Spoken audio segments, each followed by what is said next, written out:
want to circle back to Saeed's first question, which is, as you look back at the last 8 months, you put this deal together 8 months ago. Yeah.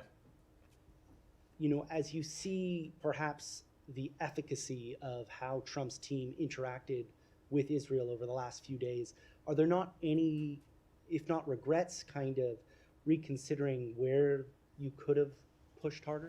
So that's just not what we've seen, I can tell you, as a party to these negotiations.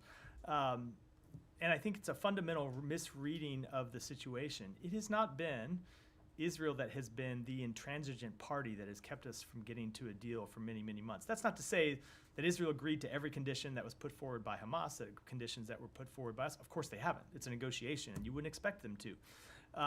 But it has been Hamas fundamentally that has been unwilling to agree to a deal, really going back to August, and at times was even unwilling to negotiate. And then, as I said, at times they were unable to negotiate because they didn't have a leader in place.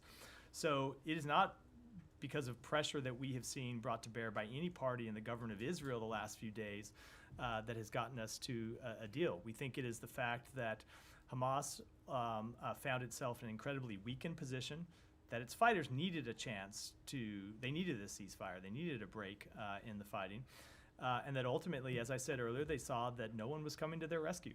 They weren't going to get the war that they were hoping to, that led them to finally agree to reach an agreement here. Now, of course, it has been helpful, as I said, to have the Trump team right there alongside with us to ensure that the commitments that we make on behalf of the United States will be enduring ones, but it is in no way what we have seen that has been pressure brought to bear by their side that has been had the decisive impact here. But excuse me, but in go ahead. May- You're saying that the ceasefire deal was basically just giving Hamas fighters a break?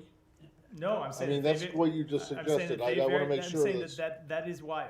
Certainly, they will have a break from the ongoing fighting that they have been involved in, and that we believe that's one of the reasons why they agreed. Is that they have been getting pounded for months and months and months. Some in Israel, particularly on the right, the far right of Netanyahu in Israel, think that this is a bad deal because it does give Hamas a break and a chance to regroup. Are you saying that that's... So it does give them a break, and what we are committed to, and you've heard us speak to this before, is ensuring that they cannot regroup. And we think the key to ensuring that they cannot regroup is that they are replaced by something else. We believe that it is the perpetuation of fighting that actually leads them to recruit more fighters, as the secretary said yesterday. Of course, this gives them a break from the fighting. That's what happens under a ceasefire. But we believe that the solution to replacing Hamas is to ultimately find a political path forward, excuse me, for the Palestinian people.